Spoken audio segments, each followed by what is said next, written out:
Hey everyone, welcome back to the channel. In today's video, I'm going to show you how to fix LinkedIn verification code not received. So first of all, just open up the LinkedIn application here.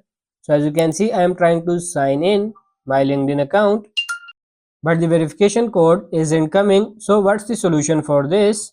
First of all, go to your mobile settings, scroll down and tap on this app management for this app list and simply search here LinkedIn. Tap on it and now simply clear the cache and clear the data. Go for this storage and cache, and you can do both things from here, clear the cache and clear the data.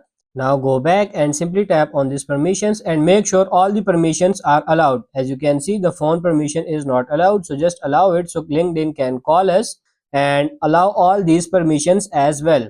And simply toggle this off. Pause app activity if unused.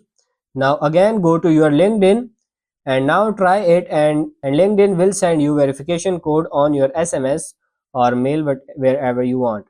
So that's pretty much it for this video. I hope this video was helpful. If it is, like it and subscribe to the channel.